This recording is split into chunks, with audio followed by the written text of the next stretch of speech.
there are lots of ways to retaliate. And so once that happens, then the U.S. again counter-retaliates, and we end up in this sort of death spiral of bad things. I do worry a lot about what that will look like.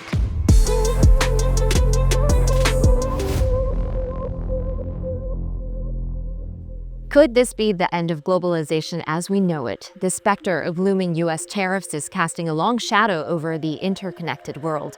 Are we on the brink of a new era of economic isolationism? What horse trading is going on behind the scenes at Mar-a-Lago? And will the new president come into office with a plan to make America great again by imposing trade barriers on its neighbors? I'm joined by Deborah Elms, head of trade policy at the Hinrich Foundation. Deborah, thank you very much for joining us today. Can you start off with some high-level overviews of what countries will be impacted the most when it comes to this Trump tariff? I think it could be significant. There are a lot of people who think that Trump is using tariffs as a bargaining chip for some kind of negotiation, some kind of agreement. But I think if you look at his history and his record, when he says tariff is the most beautiful word in the English language, he's serious about that. He intends to impose tariffs, and they could be quite high. They could be easily at 100%. They might be significantly less. It depends on his mood on any given day. But I would expect tariffs to be in our future. What about specific sectors? Are there going to be certain industries that are going to be harder hit than others? Well, he says he's going to impose tariffs on everyone. And so that's possible that we would all be paying the costs of having higher tariffs. Obviously, we don't all, outside of the U.S., all pay these tariffs. But U.S. consumers certainly will, and they may end up buying a lot fewer goods from overseas than they used to. So the most exposed areas are those with the highest level of deficit viewed from the U.S. of trade in goods. So it's really about trade in goods. It's not about services. It's not even really about agricultural goods. It's about manufactured products. And I think those who are in the greatest firing line, again, are those that are most exposed to U.S.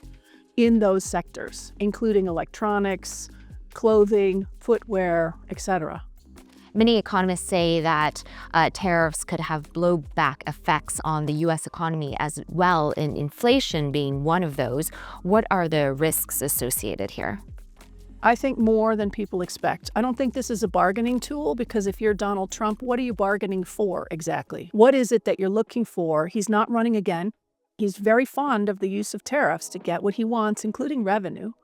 I don't think he's using them as a tool. I think he's going to impose tariffs, again, potentially on all of us at 10%, with much higher spikes for example, China. He's already announced in the last few weeks that he's going to impose tariffs on Canada and Mexico at a much higher level than they imagined, over separate issues in immigration and fentanyl exports. So I think there's a variety of things that he might do, and the net result is higher tariffs on products into the United States. Oftentimes, though, tariffs is not a win-lose situation. There are implications to the domestic economy as well, inflation being one of them. Do you think his administration is concerned in any way? I think they're prepared to bear a pretty high cost. They would argue that in order for the United States to get on the pathway to future recovery, in order to get more jobs in manufacturing, there is a price that has to be paid. And I think they're prepared, at least at the moment, to let American consumers pay those prices, because every tariff results in higher costs for the U.S., and it does result in higher inflation pressures.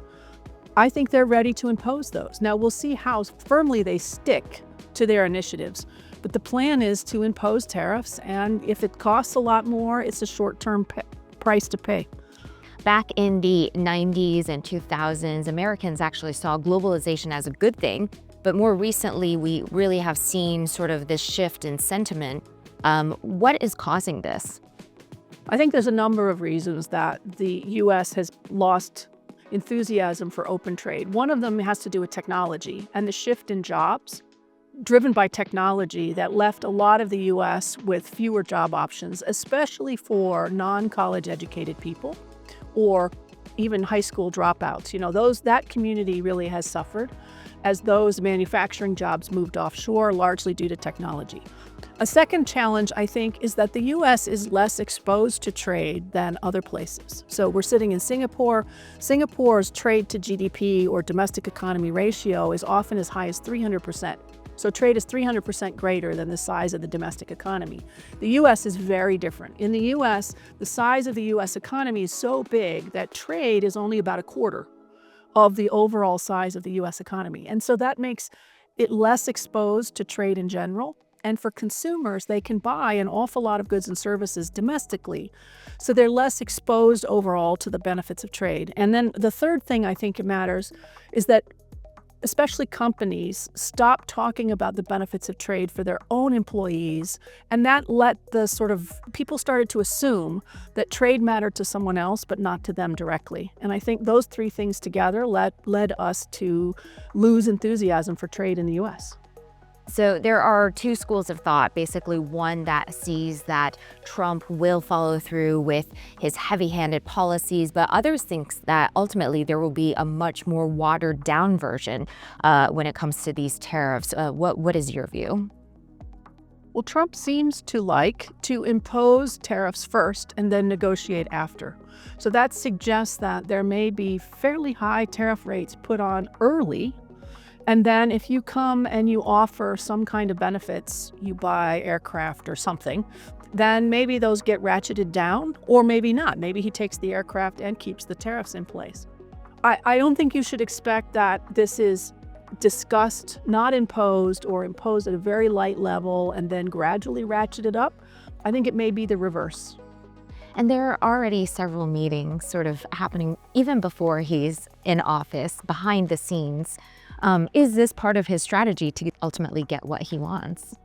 I think yes, but I think the real challenge is what is it that he's looking for? And what he's looking for is going to vary, of course, by country. But overall, this is not a man, in my view, who needs a deal. He for what purpose? Again, he's not running for re-election. He's already shown that he can make fantastic deals. Now, you've made a whole career out of negotiating free trade agreements. We know that borders frequented by trade seldom need soldiers, but why are you such an advocate? Because ultimately, I think you don't get growth and economic opportunities if you don't have trade. It's not a perfect silver bullet for everything, but you can't get jobs, and you can't get jobs for rural populations, for disadvantaged groups, for women, for small businesses, if you don't expand the pool of trade.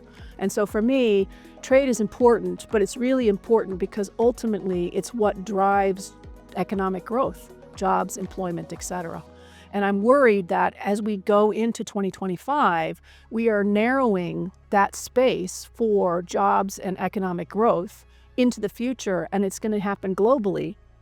That is extremely damaging, again, especially developing countries, small businesses, women, entrepreneurs. That's very worrisome.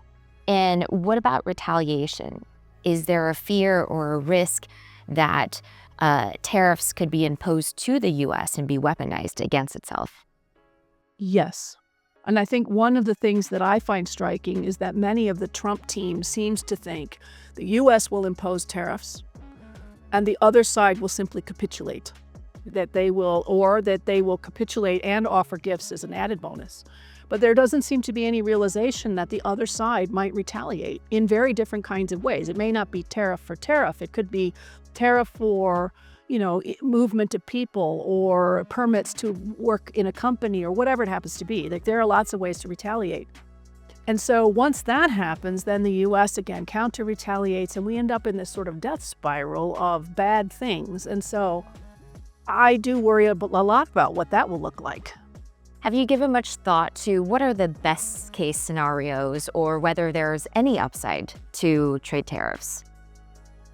I think it's challenging for me to think about upsides. I mean, professionally, of course, when you work in a trade organization and trade is a disaster, yay. But I think it's hard to come up with real win-win outcomes because we're in a very unusual situation. It's not just that Trump himself has got different views about the way the economy should be structured. It's that the global system that we have come to rely on for decades is under pressure anyway. So when you push on a very weak system, it starts to fall over. And that is a very different environment that none of us have experience with. So again, how do you think about that? That's unsettling personally to, I think, most people because we're changing what kinds of things matter, who's responsible, how you frame situations, and all of that feels very disconcerting and is extremely hard if you're a company to figure out, what do I do next? So if you're asking me sort of win-win, eventually, yes, of course, things could probably be great. But between now and then, and it could be longer than we expect, I think it's going to be very unsettled for an awful lot of people and companies for sure, but also for governments who are trying to navigate this new, it's not really normal, but this new world that we're in. Thank you very much, Deborah, for your insights. A big thank you to our special guest, Deborah Elms, Head of Trade Policy at the Hinrich Foundation. Thank you for tuning in to this episode of I See Your Trade Season 5. I See Your Trade is brought to you by IC Markets, a leading high-performance trading provider. Trade up to IC Markets. See you next time.